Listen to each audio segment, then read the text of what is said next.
Hello everybody and welcome to another edition of our complete set review of War of the Spark. I'm Evan Irwin. I'm Aaron Campbell. And I'm Ruben Bressler. And we're here to talk about all of the black cards in the set today. We just talked about the white cards and the blue cards. Let's talk about Aaron's favorite color. My section. Absolutely. And we're going to kick it off with Aid the Fallen, which is a black and a generic mana for a common sorcery. You choose one or both, because these days we get all the goodies. Return target creature card from your graveyard to your hand, or return target planeswalker card from your graveyard to your hand. Now, the wording on this, can you choose the same thing twice? You can. It doesn't have any mechanical benefit to target it twice. Oh, no, I mean, like, if you had two different planeswalkers, could you just... No. You can only choose one creature and one planeswalker. Okay. Have we seen this on a planeswalker before? No. So there's interesting color pie implications on this new card. This is the first time that we've really cut out exactly what is responsible for returning planeswalkers to hands. This was officially previewed by Lady Danger, who was the Aurelia cosplayer at TwitchCon last year and is another streamer in the Los Angeles area that I know pretty well. This is really interesting color identity definition based on this card. We've seen cards similar to this with things like Grim Discovery, that are choose one or both for 2 mana to return stuff. Remember the Fallen, I think, was the white one that returned artifacts and creatures. But this one being black solidifies that this is where the return a planeswalker card from your graveyard to your hand belongs, which I think is really interesting. I appreciate them defining it. And these days, again, the idea that you're paying 2 mana essentially to get back some of your best cards is fantastic. Absolutely. Rate. Like, that's an amazing rate. This is a card that I don't want a bunch, but I definitely want at least one of in my sealed and draft decks, because it's just so much value. Yeah. And there's so many planeswalkers. I don't care. If I'm rebuying a planeswalker, it always feels good. And traditionally, this kind of card sees fringe standard play. Right. So I would not be terribly surprised to see Aid the Fallen in some sort of, maybe there's finally going to be a Liliana Zombies deck where you want to rebuy your Liliana and one of the zombies or something along those lines. Yeah, we'll see. I mean, there's just a lot of advantages for 2 mana, which is great. Bane Hound is next. It's 1 black for a 1/1 common nightmare hound that has lifelink and haste. This is aggressive. Like, when you think of haste, you don't often think of black. Usually there has to be a condition involved. You know, some of my favorites being Icarid and Bloodghast, where the opponent has to be either at 10 life or you have to have eaten a black card. But for a card to come out of the gate like this, where there's no, you don't have to sacrifice anything, you don't have to do anything at 1 drop, this is great. Yeah, this is a very good boy. Creepy. Raging Goblin, this is not. This with is lifelink. Way better. It has lifelink. If you're putting your +1/+1 counters on something and gaining life, this is where you want to be. This is a heck of a card. I'm interested to see how far they push this with this set, to see if there's a bunch of interesting... I mean, we've seen a bunch of +1/+1 counter things, not really in the way of auras so much.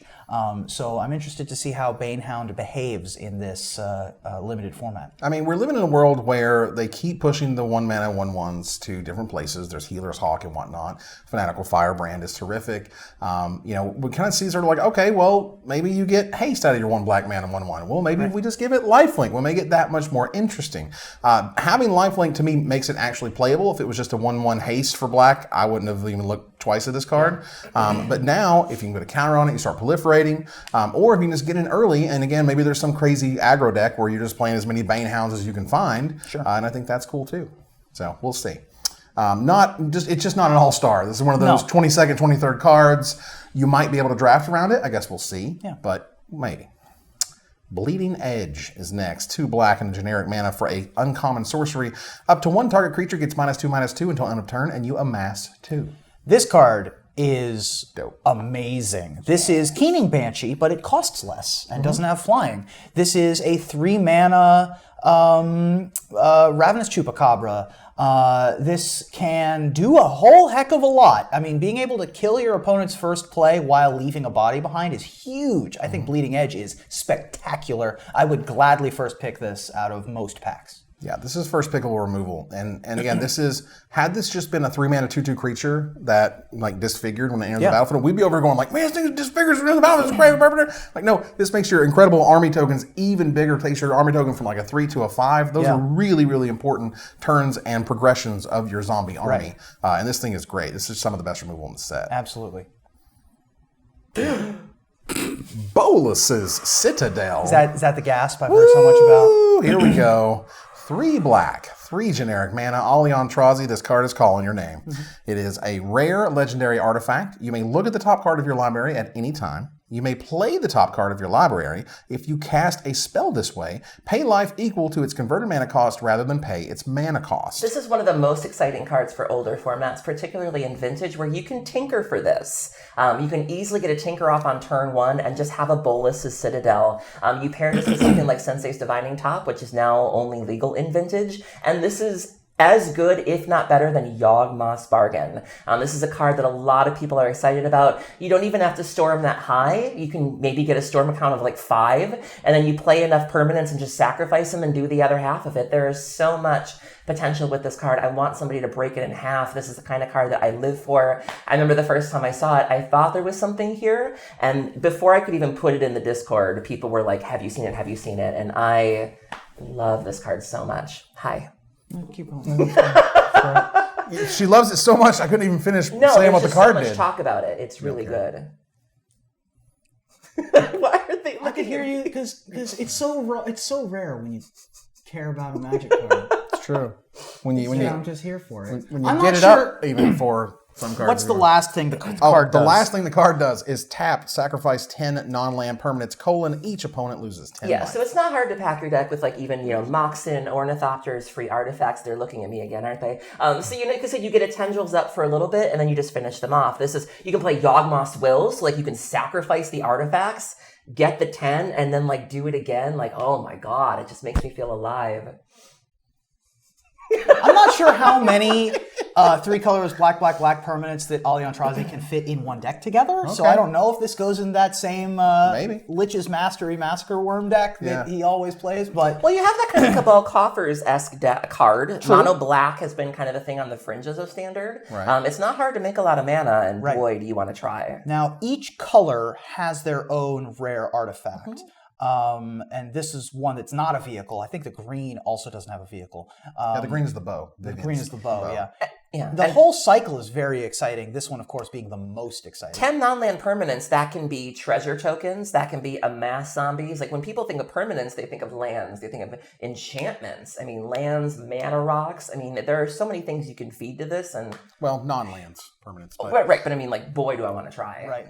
So, is this the card that is going to impact Vintage the most? Not just from, I think that this is the most impactful card in Vintage from this set, but is it? I don't think it's obviously impactful. I think it's the card with the most potential, where like people are looking at this and the wheels are turning. Whereas normally you look at a card, there's sort of that evaluation period. This was a card where you were shooting first and asking questions later. You were like, I'm in. Right. We'll figure out how we're getting there, but we are in. Right. And that's huge. The fact that all of the cards that Bolus' Citadel is being compared with and partnered with Bargain. being banned in Legacy and restricted in Vintage are huge, particularly because this is not banned in Legacy. I like this because, and we've seen Wizards kind of flirting with this in recent years, they're giving us pieces. We had Shadows of the Grave, where if you look at that, you were like, there's something here. Like you're seeing, again, Wizards kind of peeking their little meerkat heads out and going, okay, we're not opposed to you guys maybe having a combo deck, but we're not going to give you everything, or we're not going to make it as clear. Whereas you guys mentioned the Arcades deck, kind of beating you over head to head with it, where it's like, you want to play the Arcades deck. I don't think they're going to give you that in such an overt terms, but they're going to give you little hints, and I'm here for it. I really hope there is something with Bolus' Citadel, because I think that it is such a unique card, such a unique effect,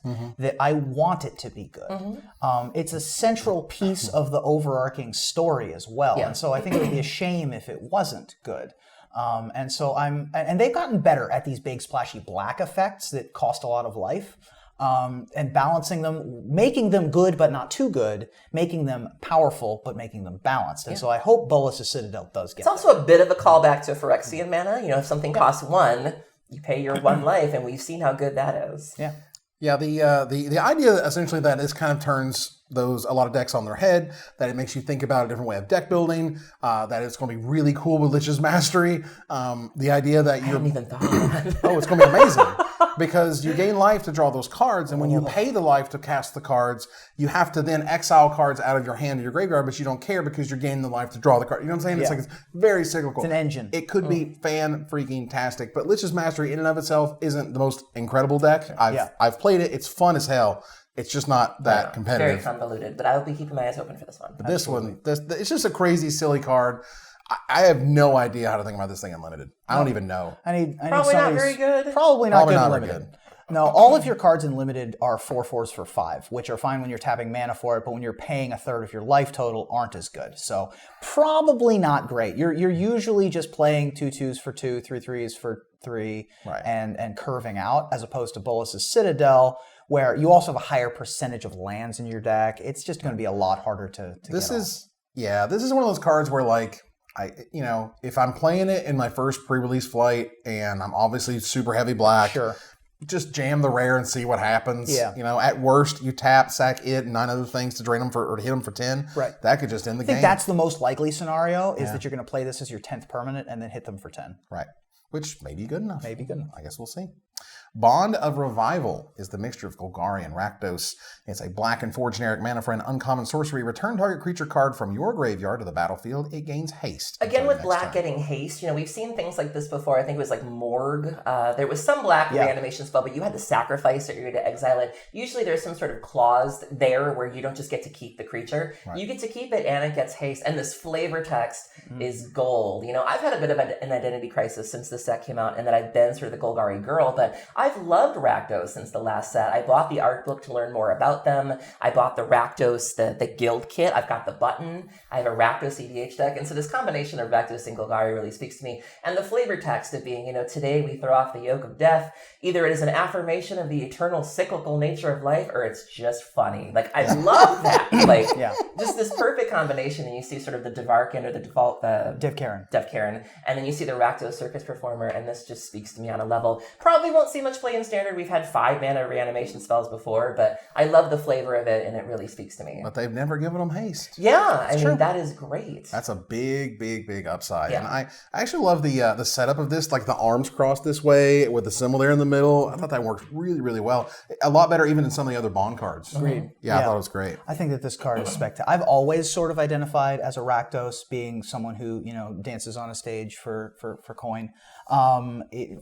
Colloquially speaking, I think that the whole Bond cycle is really exciting, and this one in particular is just really well done. Yeah, this card is terrific. Definitely play it in your limited decks, however you're going to get it, because this is sweet. Yeah, 5 mana reanimate effects, things like Rise from the Grave, always playable in limited. Super, super good. Charity Extractor. Oh, it's extracting that charity. How does it see? So the Knights of the Orzhov always have these sort of sightless masks that they there was a 5 mana 3/3 knight that when it that had the Orzhov ability in the last set that I forget the name of, but they all have these sort of faceless mask things. I think that they sense Afterlife, that's the one. That they just sort of sense life or sense payment coming around them, and that's how they see. Okay. They sort of have blind sight. Twitter was trying to figure that out. They were like, it's cute, but how does It just like runs into walls and stuff, and that's awkward. What's the mask for? So for a black and 3 generic mana, you get a 1/5 common human knight with lifelink. There's not a lot else to go on, which is why we're talking about how they see. Right. Also, I think that this card was spoiled or previewed on tax day. Nice. On April 15th, which I thought was really well done. Charity Extractor, of course, being... there have been a couple of cards that have toyed with this idea of... the Taxman. The Taxman cometh, Right. or forced tithes. Syndic of Tithes, Basilica Guards played with this idea as well, and I think that this is just another in that nice lineage. I'm glad to see that Orzhov hasn't lost their edge, because one of the things I was really concerned about was when Kaya took over and freed the ghosts. There was a lot of talk even in our own Discord about the ramifications of that and whether or not that makes Kaya a hero or a villain. And I liked that the Orzhov was a little bit messy. I liked the concept of the debtors and the spirits, and so when that happened, I was really worried the guild was going to kind of go in a more kumbaya direction, and I didn't want that, and so I'm glad to see that they're still in kind of that mafia religion space. To me, the Orzhov have always been the most evil of the guilds. Really? Yes, and they're lawful, but they're lawful evil. To me, Interesting. they've always been the most nefarious. They've always been the scariest It's like to me. they're the most cruel. Yes. And this is hammered home in the Guildmaster's Guide to Ravnica for me in a very innocuous place you wouldn't necessarily expect, which is how are coins made in Ravnica? Turns out they're made by different guilds depending on the denomination. The Boros make, the 1 gold, the 5 gold, stuff like that. The Azorius make smaller currency and stuff like that. The Orzhov make alms coins, and they make the highest denominations. But they're only good at Orzhov businesses, because that's an alms Right, the alms coins are only good at Orzhov businesses, and the highest denomination coins are good everywhere, but who walks around with $1,000 bills? That's super nefarious, because it keeps the poor people poor, because they can't earn $5. They can't get $1, right? They can't earn a wage in the way that you can amass a wage. You can't make money in that system. And so it is culturally oppressive, which is super nefarious and super evil.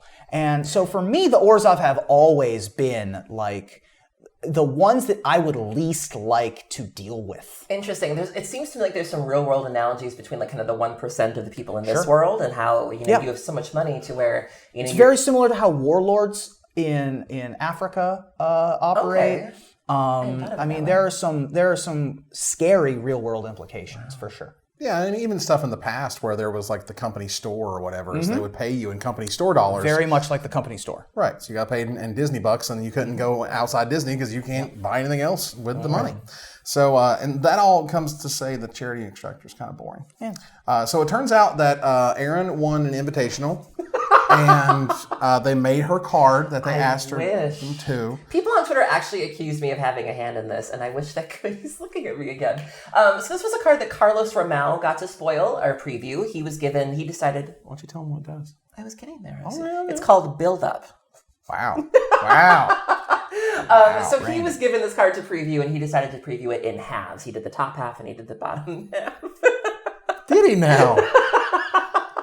So this is Command the Dreadhorde. It's 4 colorless and 2 black. It's a sorcery. You can choose any number of target creatures and or planeswalkers. Any number in graveyards. Doesn't have to be just yours. Command the Dreadhorde deals damage to you equal to the total converted mana cost of those cards. And then you put them onto the battlefield under your control. Reanimating planeswalkers is huge. Any number of ones that you want. We talked about Gideon's Sacrifice. I mean, you have some dumb creature like your 1/5 charity extractor does not do anything. For 1 mana, you take all that damage and you get all those things back. That is hot. Not to mention if you already have a copy of The Wanderer in play, there are plenty of cards that are able to mitigate the amount of damage that you take from something like Command the Dreadhorde, much least of which would be Circle of Protection Black. But yeah, I mean, Erin gets tagged in every card that has the word graveyard printed on it. Rarely do they actually rustle her jimmies. And in this case, this one actually considered the jimmies rustled. Yeah. I believe. This actually awoke something within you. Yeah, I'm really excited about this card, even if not necessarily for constructed, but just even in Commander. Like, just reanimating planeswalkers is such a neat. We talked about Aid the Fallen in terms of black really identifying itself as being the way to get planeswalkers back from the graveyard, and this really just expands on that. And very black in terms of being really okay hurting yourself. Obviously, Lily has the chain veil on. This is going to be painful for her, but you can see her. I know one of the Vorthoses was saying that underneath the veil, she's kind of clenching her teeth of like, I gotta do this, and there's just nothing more black than that. Wow. And the idea that this is dealing damage and not losing life is huge. It allows us to have the Wander interaction, the Gideon Sacrifice interaction, and black doesn't normally damage you. Normally you're losing that life. So which they said they were trying to move away from. They've swapped it. Yeah. So there's obviously the notion Rain as compared to Sign in Blood. Yeah. As compared to what was the popular one that was in Dark Jeskai? That was Read the Bones? Well, Read the Bones is Painful Life Truths as well. Painful Truths. Yeah. Painful Truths. They've been swapping back and forth on that. I think that they're moving towards damage so that they can play with things like Gideon Sacrifice. Yeah. Right. And because these are terrific combos. But for what it's worth, I think this card is incredible and limited. Oh, yeah. It's sweet. Obviously, you're going to need to have some cute way around it or be able to pay the actual life. But again, that doesn't matter. I mean, I'm happy paying 6 mana and 10 life to return a 3-drop, a 3-drop, and a 4-drop. Right. Yeah. Usually. And this is something, I did putz around with the what was the 5 mana Gruesome Menagerie. I played around with that when it first came out and didn't have a lot of luck with it, but a lot of the same pieces apply. We still have the Explorer creatures, which are green creatures that are very easy to bin. You still have the Plague Walker, or the Plague that lets you you sacrifice things, and without having that restriction there of like the 1, 2, 3, if you can just get things back, this is fun. I kind of love this as a top end in those explore decks because you can get back a bunch of wild growth walkers and a bunch of explorers and earn all the life back. That's great.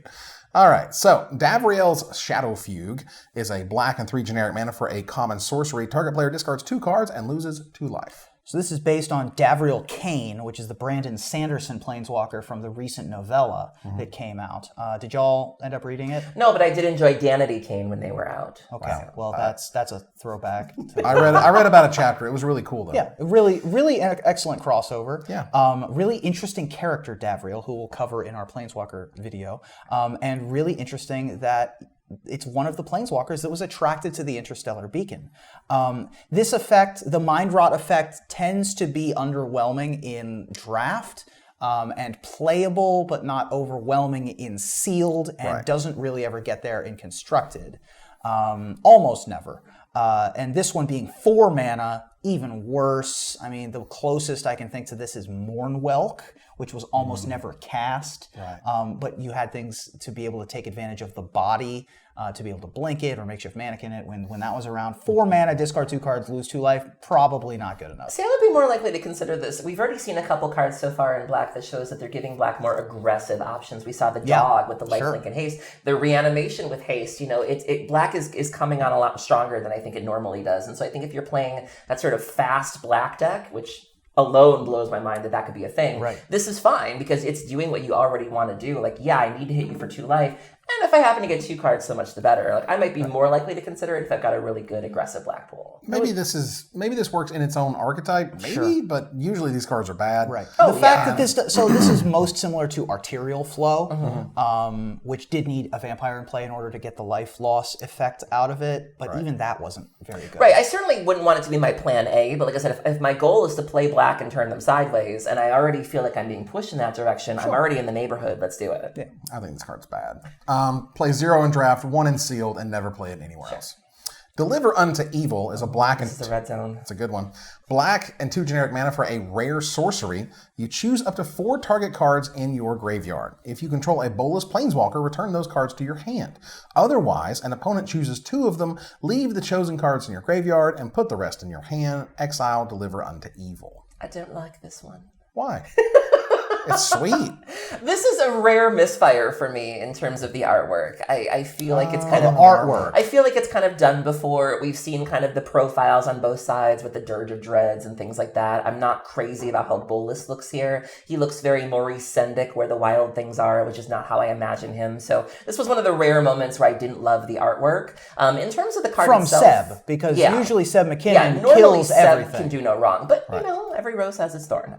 So in terms of the ability itself, this was another card that I thought people would really want, and I kind of got crickets. I kind of tried going in the Legacy forums, going in the Vintage forums, and I just didn't get the reception I was looking for. So on paper, it looks good, but it doesn't seem to be something that people in older formats really want. Yeah, it's really tough to have a Bolus Planeswalker in play. That's a big cost, and then you have to sort of give in gifts with your gifts given, with this Deliver Unto Evil, or sort of like Realms Uncharted templating, where you're getting the 3rd and 4th best cards in your graveyard. It's a lot of work for not a huge payoff, and for 3 mana, it's a lot. It's very similar to, I believe the card's called Make-A-Wish, where you get a random card from your graveyard, or 2 random cards from your graveyard, or something like that. Not getting to choose exactly what you want, needing a lot of cards in your graveyard to begin with. And then needing Nicol Bolas on top of it. Right, I mean, I feel like they've given us so much hand-holding in terms of wanting us to play Bolus. I mean, even look at the Bolus from Core 2019. Like, that's the Bolus that we assumed would be a no-brainer, and no one's really touching it. And so they're giving us, they're pushing us play Bolus, and no one's doing it. And I don't think this card is going to change any minds. And, I mean, this is a card that may be good, but in my experience, is probably bad. Yeah. Because the hoops you jump through are high. The payoff is like, okay, you drew 4 cards. Now what? Is that the end of your turn? Yeah. Like, you more or less give most of your turn up for this. It reads good. It doesn't. Don't play it in good. sealed. Don't play it in sealed. You don't have enough spells that you really want back to play in sealed. In draft, you need to have a removal heavy deck to really want this, so that you can get back like card draw, removal spell, and even then you're not getting back exactly what you want.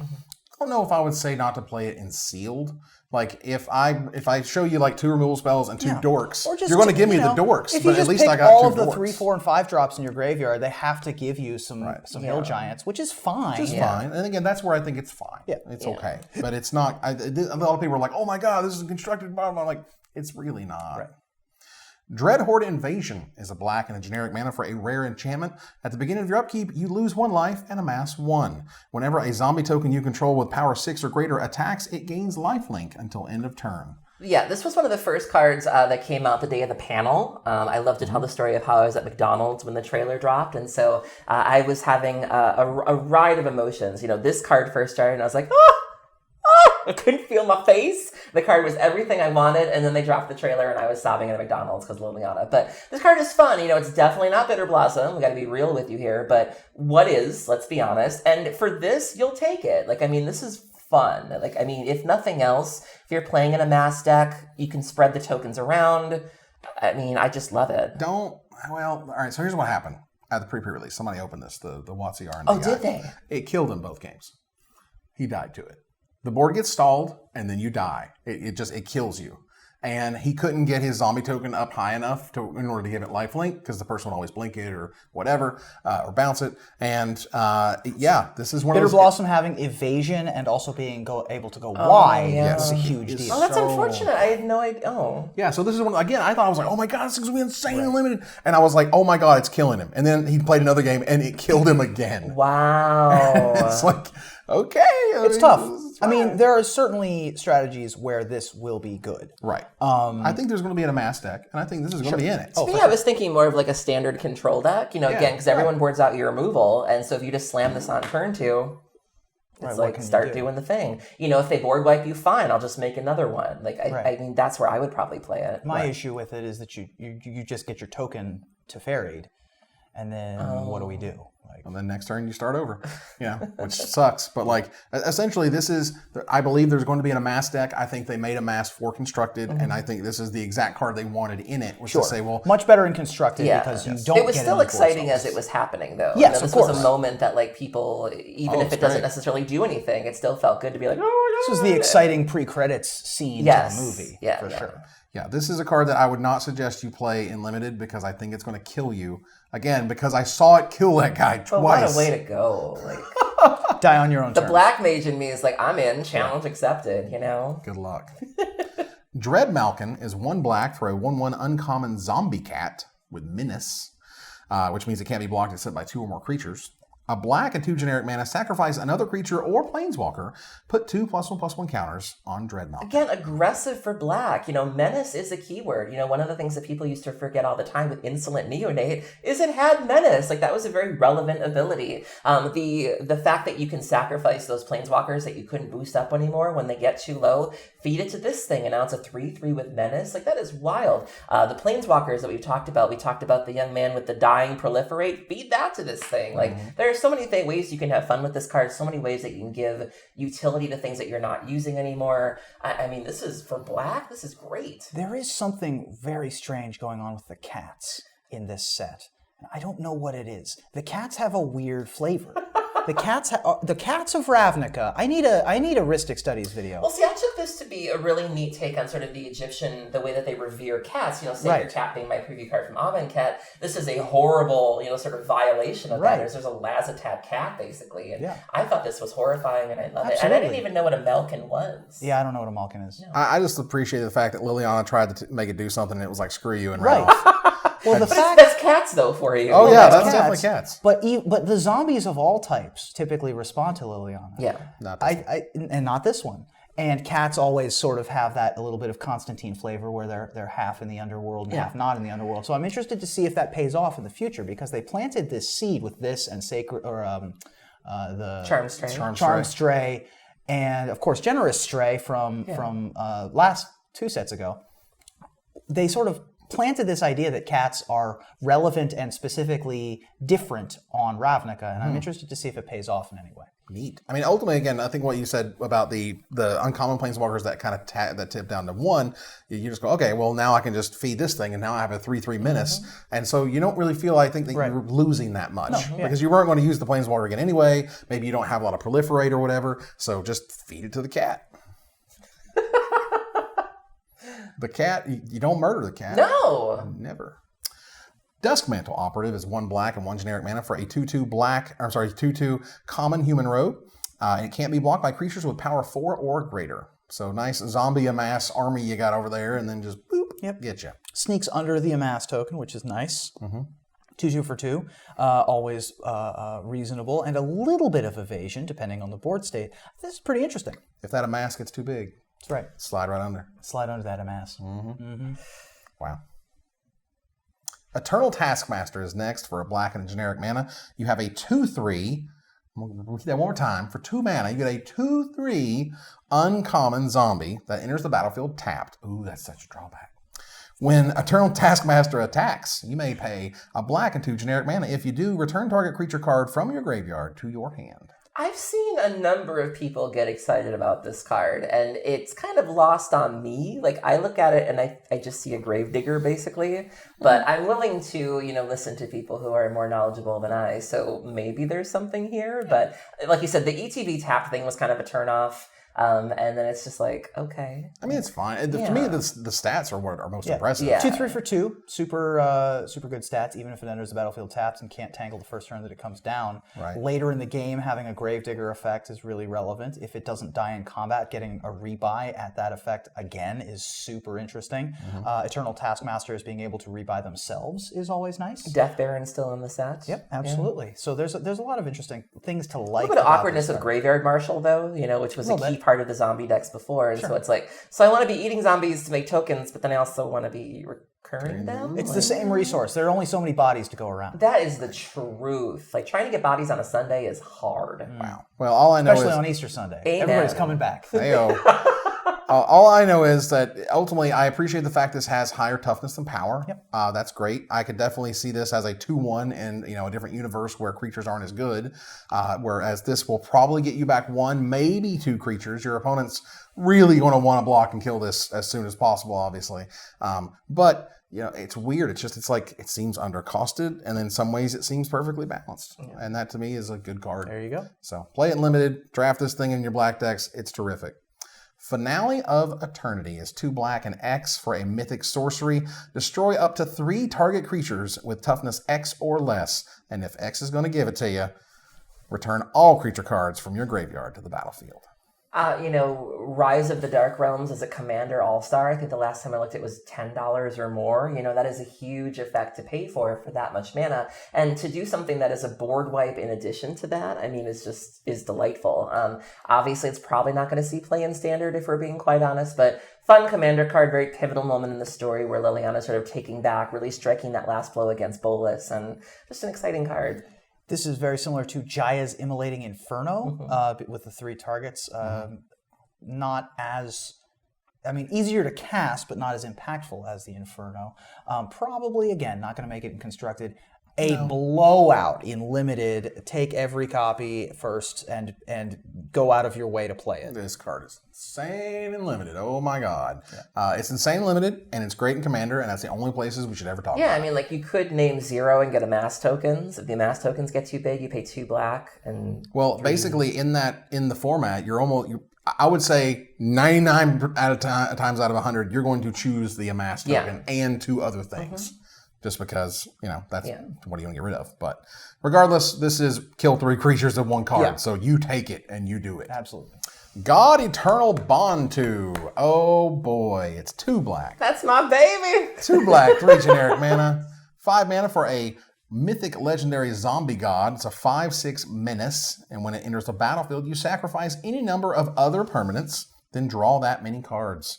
If it dies or is put into exile from the battlefield, you may put it into its owner's library, third from the top. So this was the first Eternal that we really got to see. Before this, we had seen hints. I believe there was a poster, there was some allusions to the fact that the gods might be coming back in this form, and Bantu was the first real reveal of that, and Bantu was always my favorite. And so this was the first chance we got to see of this, and she certainly delivered a 5/6 for Menace for 5, fine on its own. The ability to kind of sacrifice any number of other permanents, which again, these can be lands, so it can be lands, old planeswalkers you're not using, tokens, what have you. That's amazing. And then when she dies, you can do it all again. You can put it back in the library. This card is stellar. I doubt it's going to see any standard play, but if it does, I will be there on the front lines. And I would love to build a commander deck with this. I definitely think there's a Bantu deck. In standard? For sure. In standard. Are you flirting with me? I think that it's possible there's a Bantu deck. We have things like Reassembling Skeleton that are around.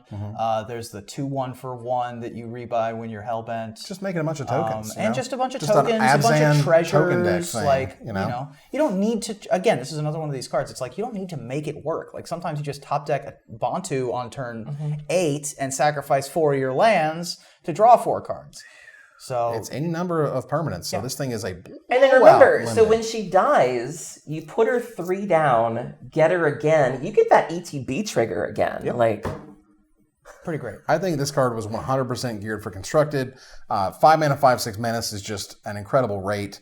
Obviously limited this first pick. Craziness, never ever not play this. This thing is insane and is one of the best black cards in the set. Herald of the Dread Horde is a black and 3 generic mana for a common 3/2 zombie warrior. When it dies, you amass 2. Sacrifice it to Bantu. Get yourself a token. That's good, clean living. I mean, this is just fantastic stuff. I want to play all the copies in limited that I can get if I'm the amass deck. This is a 3/2 that leaves behind a 2/2 for 4 mana, which is fantastic. So this is just good, clean living. Super high rate on this card. Any creature that dies and leaves behind a zombie token is going to be good enough for me. This leaves behind a 2/2 that enters the battlefield untapped, unlike most of the time when we have a creature that dies and makes a zombie. Doomed Traveler, not Doomed Traveler, Doomed, the 1/1 for 2 mana that makes a 2/2. Doomed Dissenter, that's the one. That effect is almost always good. And especially good in multiples. Herald in particular, the first one you play makes a 2/2, the next one you play makes it a 4/4 is a huge deal. And so I think that this card is pretty good. Having, again, the fact that we were able to watch the pre-release before we recorded this is like, the amass tokens are real. And anything that pumps them is also real. And it's great. This card is fantastic because you can just swing in. And you're like, kill it. I don't care. Kill it. Do what you got to do. Because my amass zombie army is going to be ridiculous. Do your worst. Absolutely. Kaya's Ghost form is 1 black for a common enchantment aura. You enchant a creature or planeswalker you control. And when enchanted, a permanent dies or is put into exile, return that card to the battlefield under your control. We've seen cards like this before. I believe Supernatural Stamina. I play Zancha in EDH, and I've got about 3 or 4 different types of this effect on there because you want Zancha to live and you kill everything else. And so to give a creature, much as a planeswalker, this sort of insurance policy at the low cost of 1 black is wild. And again, this sort of exile clause too, where normally you would get around that by exiling something, as we've seen with the new gods, that doesn't necessarily work anymore. And so, killing a creature or exiling it still triggers the thing. That's wild. Like, I love that they're playing here in this space. This card is super unique. Way new design space. Resetting a planeswalker when it dies is something that we've never seen before. Enchant Planeswalker has never been printed. Enchant Planeswalker has never been printed, exactly. And Kaya being where you put that, I think makes a lot of sense. And so I'm excited to see where Kaya's storyline goes from here, because I think that the Ghost Assassin portion of her career may, at this point, be behind her. Now she's a planeswalker specialist. And so I'm interested to see how that plays out. But this card is really unique. It gets around the Ixalan's bindings, like you were mentioning, things like the Prison Realm. This is such an interesting thing that I'm hoping is constructed playable. It's so fascinating. Well, first of all, they couldn't make it any cheaper. Correct. They made it as cheap as they possibly could. Yes, there is always the concern when you play this, they're going to get rid of the permanent that you targeted and they get 2 for 1. Okay, with all that understood, the idea that I can put this on a Teferi, and even if you Vraska's Contempt it, I get it back. nothing you can do is going to stop me from getting this planeswalker again. That is kind of amazing. Pretty huge. And if you want to waste resources dealing with this first, I'm okay with that. Like, Sure. It's like fixing a toaster with a sledgehammer. Right. Like, sure, go deal with my 1-mana common enchantment. You have to Kaya the ghost form first before you can deal with what's been ghost formed. Yeah. Nice. Yeah, this is one of those cards that they've never put enchant planeswalker. I think that's great. This is also one of those cards that don't play too many of this, but I would play one. One's like the perfect number in limited, because whatever your best planeswalker is, the one you want to rebuy, well, just stick this thing on it, sacrifice it to the cat, for example, and then all of a sudden you got it back one more time. So this is really, really cool, even if it's just a 1-mana common. Lazotep Behemoth is a black and 4 generic mana for a common 5/4. Sure. Good rate. Good rate. Zombie hippo. Better than Massive Ghouls. I mean, we saw Massive Ghouls get printed a number of times. Yeah. This has higher toughness. Right. It's better than Dirkwood Boar, which was in green and was the best green common creature at that rate for a long time. So, again, the steady march forward in progress of just making commons better. Also, who doesn't love a zombie potamus? It's and a the flavor zombie text is potamus. hilarious. Of like, I know we're supposed to be concerned, but a big blue zombie potamus from beyond the stars. This is what they're invading us with? Come on! Have some respect. Jeez. This is Ravnica. It's just that big maw. I mean, is hippopotamuses kill more people every year than lions. Zombie potamus is a great play on words. If you actually see a hippopotamus in real life, run. Well, not just run. Run zigzag, because a zombie potamus can run 40 miles an hour, and also a regular hippopotamus can run 40 miles an hour. And so what you're supposed to do is zigzag, because they can't change direction very easily, and also like climb a tree. Come on, our planet. I didn't know that. So don't run in a straight line. You will die. Also, stay away from them, just in general, because they are really upset a lot of the time. I mean, same. Because they will like feel very that feel? easily. Like, I have a hard time with zigzags too. Also, the other thing, Changing direction, as it were. The other thing You saw me trying to get around the airport yesterday. Oh my God! It took an hour to get her out of the airport. I kid you not. But at least he came for me, unlike last time. Wow. There's also, to bring it back to hippopotamus knowledge, if you're in a boat on my safari and you feel a nudge against your boat, that's oftentimes a hippopotamus protecting its territory, and your guide should know to get the F out immediately to go, because if you stick around, the zombie's going to tip over your boat and start biting people. So when we do our next set review on a boat, From the boat, that. yeah. From the boat. Got it. All right, good job.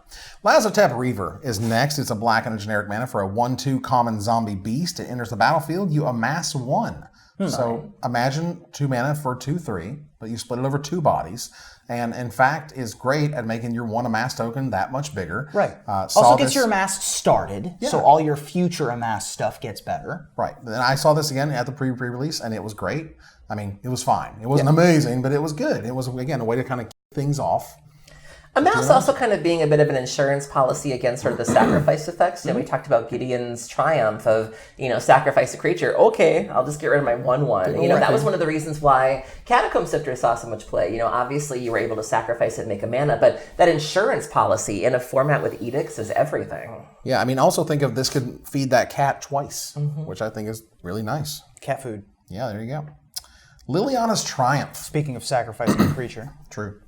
Black and generic mana for an uncommon instant. Each opponent sacrifices a creature. If you control a Liliana Planeswalker, each opponent also discards a The card. last edict I think we had in black was Devour Flesh at that cost, and you had to give them life to do that, which you were happy to do because that was when Hexproof was around and you didn't care. But this is something that could even see play in Modern at this point. Just a good edict effect, no real downside. I love the story moment here of Liliana managing to control Oketra and Bantu, find whatever bit of their consciousness was left, and reminding them, like, you two are gods. He's an usurper. Y'all know what you got to do. And them taking his spark. It's a really pivotal moment of the story. I love everything about this. I actually, fun fact, I saw this before anybody else. When the Mythic Championship was going on, obviously people were taking a lot of pictures of the stage and everything. And somebody had taken a picture of the stage, and it was on one of the big screens. And so this card actually got leaked pretty early on. And even just some people were like, it's good as it is. Look at what there is to choose from. There's also a promo version of this that I think is a store championship or something along those lines. Diabolic Edict sees play in Legacy. Merit Mage. And So does Liliana the Last Hope. So does Liliana the It's Last not a Hope. stretch. Right. This is going to see play in every Eternal format, back to not quite to vintage. Have but you seen the altar of this where somebody took the distracted girlfriend? Oh my God, yeah. It's brilliant. Put the blue film over him and everything. Love it. Wow, that's incredible. So yeah, this card is terrific. You're going to play it. You want to pick it early. Like, this card is terrific. Massacre Girl. Speaking of a terrific card with a weirdo name, I don't care if they feel called her. strongly about this. Yeah, I know. It's so weird. I don't care if they called her Massacre Girl 10 years ago. It's still a weird name. I don't think so. It's don't think just so either. weird. This is Rakdos as Rakdos can get. Read what the card does, and then we'll tell you why you're wrong. Card's amazing. The name's weird. 2 black, 3 generic mana for a 4/4 rare legendary human assassin. It has menace. And when Massacre Girl enters the battlefield, each other creature gets -1/-1 until end of turn. Whenever a creature dies this turn, each creature other than Massacre Girl gets -1/-1 until end of turn. Card's great. So does this chain? So for example, Yes. if you had 1s, 2s, and 3s out, or they did, Yep. and you do the initial sweep, kill the 1/1s, Yep. then the 2/2s get the initial 1/1 and then a second 1/1. Yep. And then if you have any poor 3/3s that are left standing, they get Yes. wow. So if you have 1, 2, 3, 4 all the way up the chain, then it keeps going. But if you go 1, 2, 4, it does not. It stops the chain. It makes them smaller for the rest of the turn, but you can't restart the chain from that point. I love that. You know, like Evan said, this is a character we'd seen in flavor text before. This is a character that's been alluded to going back to Return to Ravnica. Obviously, she's Rakdos. She kind of reminds me of Polly Perrette a little bit from NCIS. This character is just begging to be cosplayed. But yeah, I love this card. I think it's really exciting. A 4/4 with Menace. Again, black being very aggressive in this set, which by itself you would probably just pay for, to be quite honest. You know, the board wipe, I was a big fan of Doomwake Giant. I still am. So this kind of gives me visions of that, which I love. I love this card.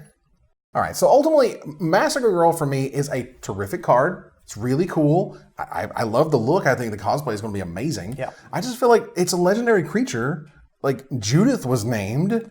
Right. What's this girl's name? That's the thing. Massacre Girl. Yeah, Massacre it's like Girl a is her superhero. name. Wonder Woman. Yeah. All right. Massacre Girl. Exactly. I was actually honestly surprised that, first of all, Judith went by Judith and wasn't just the Scourge Diva. Most Ravnican performers just have their titles and they go forward with that. Massacre Girl probably is just named Karen and would rather just be going by Massacre Girl. It's very Rakdos to have this sort of pageantry about yourself. Right. So Thanks, Karen. I mean, Rakdos the showstopper. I mean, if you go by the showstopper, like that's the bar we're at. How much more ridiculous is Massacre Girl than the Scourge Diva? All I know is this card is very, very good. Very, very good. And I expect to see some amount of constructed play. I'm not exactly when or where. It's kind of a metagame thing almost, I think. But like if token decks are good, this card's insane. Like, that's fantastic. Ob Nixius's Cruelty is funny. It's a black and 2 generic mana for a common instant. Target creature gets -5/-5 until end of turn. If that creature would die this turn, exile it instead. Ob Nixius, God help him, is a planeswalker and can do nothing but torture pigeons. I mean, this has huge implications for Pauper. I mean, a Yeah. 3-mana removal spell at 5/5, that is huge. Gourmet Angler has always been a threat. This is something Pauper hasn't had. A lot of Pauper folks are excited about this, but just I love the story implication of, you know, the fact that Ob Nixius is trapped on this plane. He doesn't really care for either side. What's he going to do? He's just going to torment things. He's going to kill birds, and I think that's delightful. The implications of that, this is how far we're willing to take common removal. Black has 2 cards that are extremely powerful common removal that we haven't seen the scale of previous, and we'll get to the other one later. Ob Nixius' Cruelty being the first one that we saw previewed. -5/-5 at instant speed for 3 mana at common is not something I'm used to, and It's huge. It's a lot. Yeah, and that's great. So this is premier removal. You're always going to pick it early. You're always going to play it. This card is absolutely terrific, and it's definitely going to see you play in Pauper. And Probably the not death constructed. clause, if that creature would die this turn, that's very relevant. Yeah. Yeah, oh yeah. It's got all the right words on it for a removal spell. Price of Betrayal is 1 black mana for an uncommon sorcery. You remove up to 5 counters from target artifact, creature, planeswalker, or opponent. Interesting. So the counters that you're removing from your opponent are experience counters, and energy counters. I think poison. and you can remove poison counters from an opponent. That might matter in EDH, for politics. Exactly. But being able, Planeswalkers, opponent, I mean, artifacts, charge counters, Chalice of the Void. I mean, for 1 black, I mean, depending on the meta that you're looking at, I don't think this is going to see any competitive play, but depending on what threats you got to deal with, I mean, this is efficient. Could be a sideboard card, specific sideboard card. It deals with Teferi, for example, which immediately ticks up to 5. For 1 mana. For 1 mana, which is a lot. I mean, it's such a specific thing. It doesn't do anything against mono white. It doesn't do anything against mono red. It does very little against mono blue. I think that, I mean, it can take off like an Essence Capture token or a Terramander tokens or whatever. No, but I mean, it's not what you want to be doing. I think the idea that you can kill basically any planeswalker they have is awesome.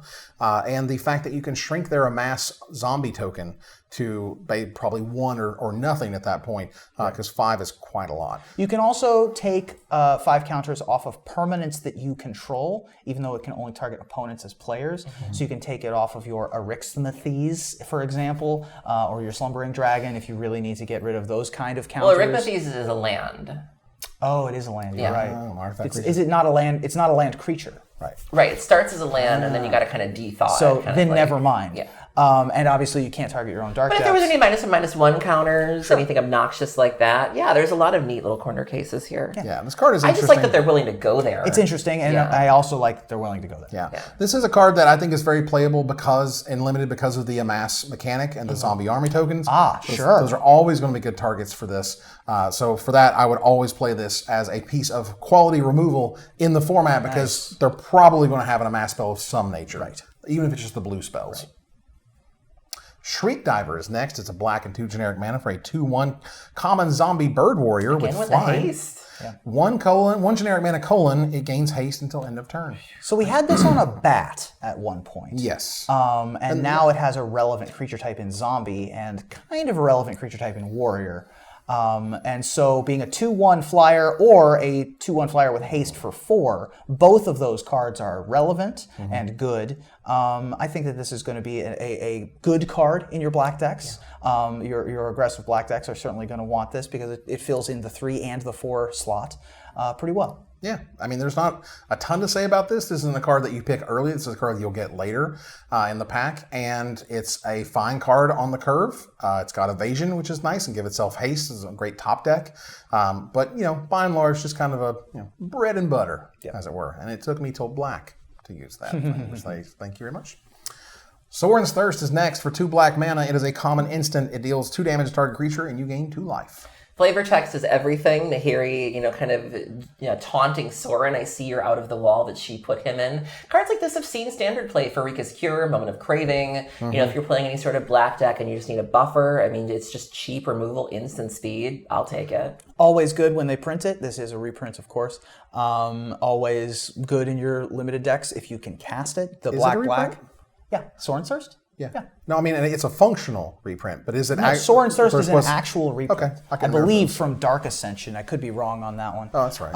But yeah, this card is fine. It's serviceable, and it's good removal. If you have access to black, if you're heavy black, then you want to have access to Sorin's Thirst. I see you're out of the wall. It's so good. It's really good. It's so good. It's just that weird little, embracing the petty, as it were. I respect it. Yep, so good. Spark Harvest is next. 1 black mana for a common sorcery. As an additional cost to cast this spell, you sacrifice a creature or pay 3 generic mana and a black. Destroy target creature or planeswalker. This is good. I mean, this is like Bone Splinters, times 2. I mean, we've talked about amass, being fodder for this, and all the ways that you can just feed bodies to it, the things you can sacrifice it and get death triggers. There are so many neat synergies with this card, and the cost, though, like at 1 black? Yeah. Wow. Previous to this set, we have not had a lot of commons that reference planeswalkers specifically. Right. Vessel of Nascency was the first common that ever referenced the word planeswalker. And now we have a set that has commons that have the word planeswalker on it all over the place. Partially a function of there being uncommon planeswalkers, but it's also a power creep, of course. Right. This card is really good. 5 mana, destroy target creature or planeswalker is already kind of above the curve for a common and limited. Usually that effect will get you to destroy a creature at sorcery speed. This having the ability to either be an additional cost of sacrificing some other useless creature and also being able to target a planeswalker is absolutely huge. Not to mention the fact that this is the first time that we've seen the story spotlight on Domri losing his spark. And then Morrow confirming that the process of harvesting a spark is lethal. So Domri did. Yeah. Domri is dead. Yeah.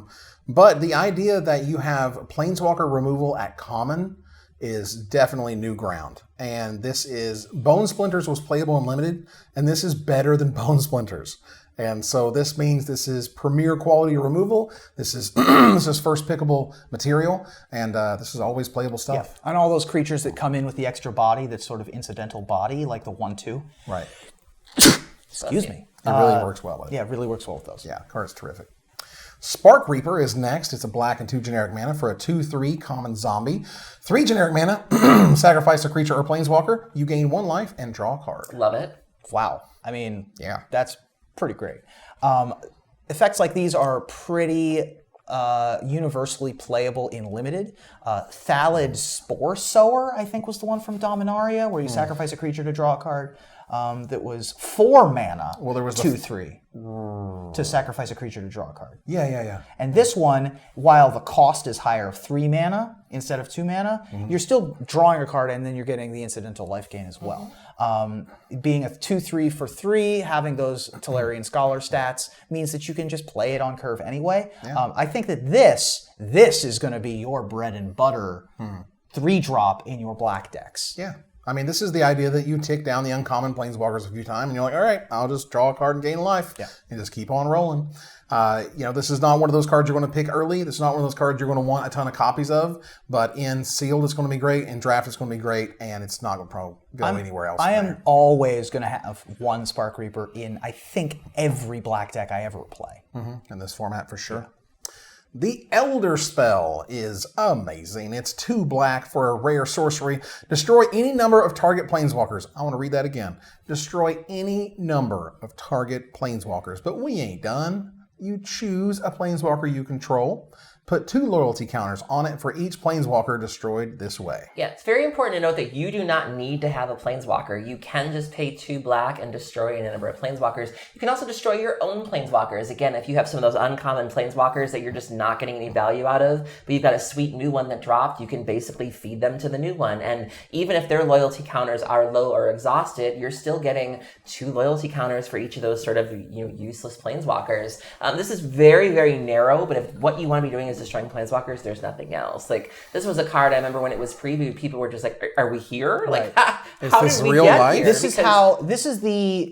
is how high they can turn one knob with how low they can turn another. Yeah, like you mentioned sort of the fact that they were giving us common removal, which in and of itself is taboo for planeswalkers, but to swing so far to the right that have a 2 mana board wipe for planeswalkers. And being able to pump yours to game-breaking levels. Okay, let's back up. Energy is broken. And energy was broken because you couldn't ever get rid of it. And that was the serious problem.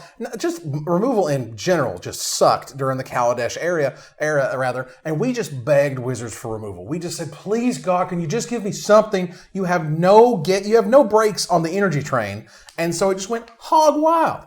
Imagine if they said, back then, Kaladesh had a card that said red, everybody loses all their energy, and you deal that much damage to target creature or player or whatever the hell it is. You'd be like, what? Right. That way you can let them go nuts with energy and then take advantage of it. Because here, you can let them go nuts with planeswalkers and then take advantage of it. This is the exact type of spell that they needed in Kaladesh to not break that thing in half, and they didn't have it, and it broke in half. Pairs very well with the new Bolus, which we'll talk about. I mean, it's just a delightful card. Yeah. Very important story moment, and just the hype of it was like, oh my God.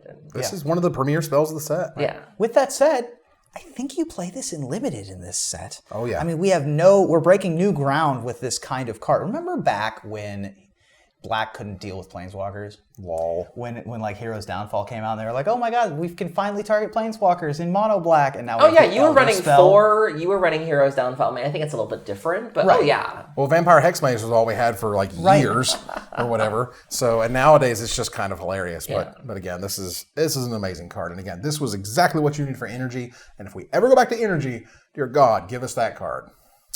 Tithebearer Giant is a black and 5 generic mana for a 4/5 common giant warrior. When it enters the battlefield, you draw a card and lose a life.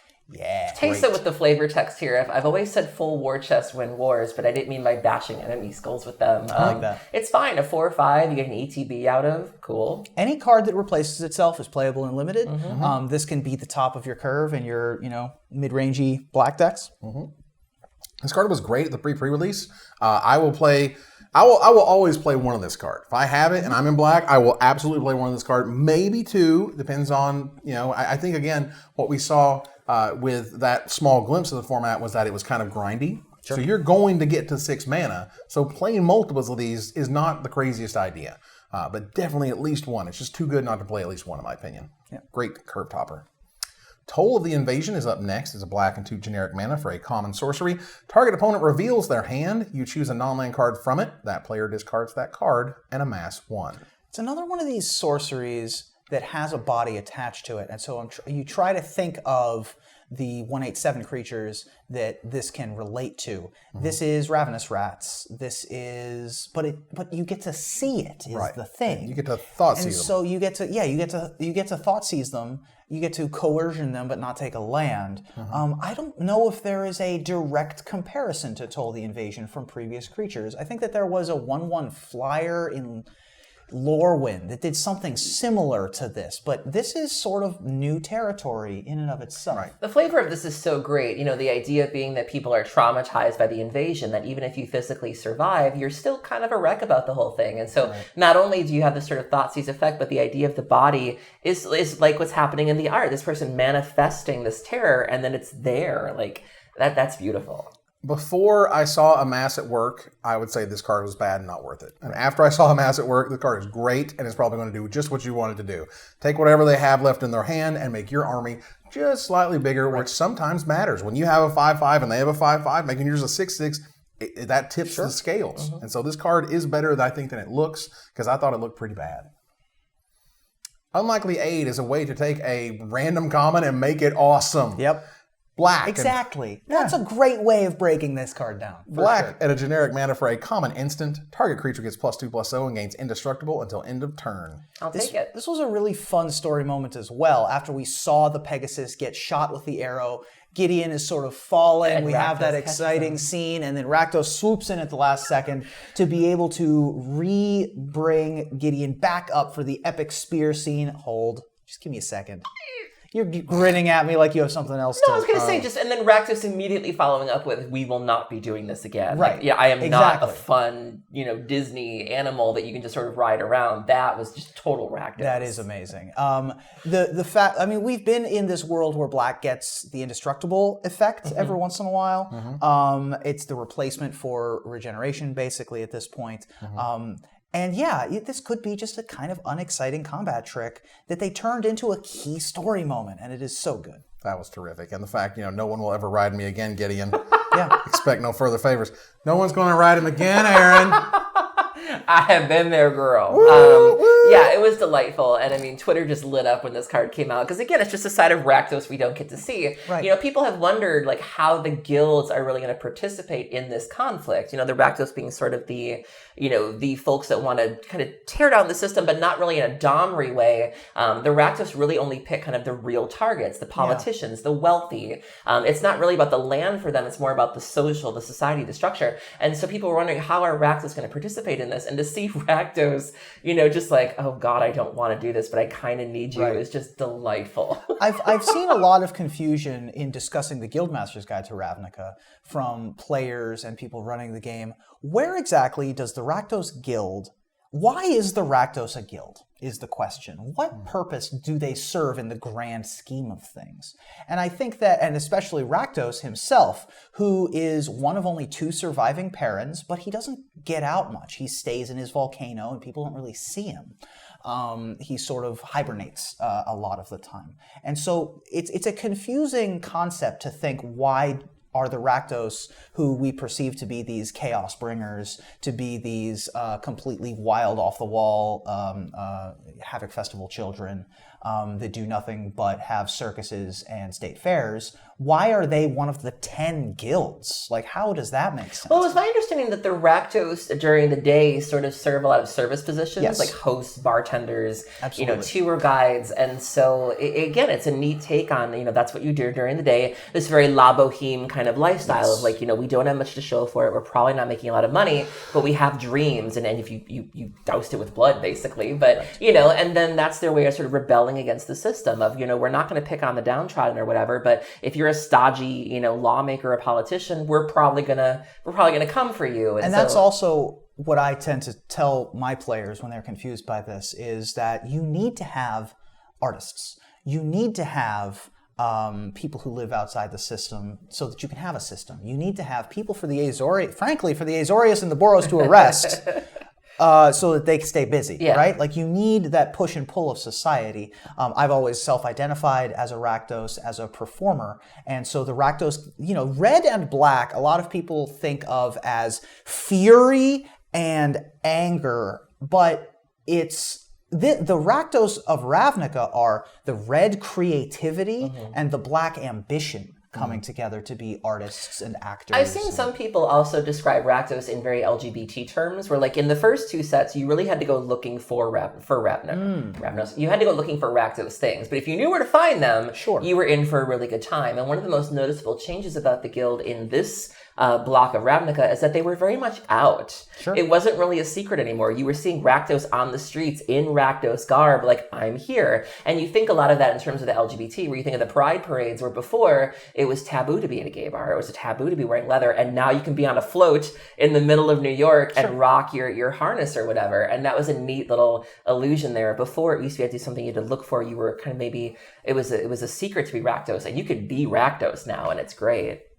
How cool is this card? Yeah. We just talked about it for like 4 minutes. Right.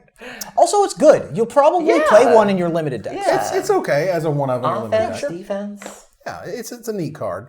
But ultimately, like, why is Magic as cool as Magic is? It prompts these discussions. It makes this card way more interesting. There's these characters we care about. There's this hilarious flavor text.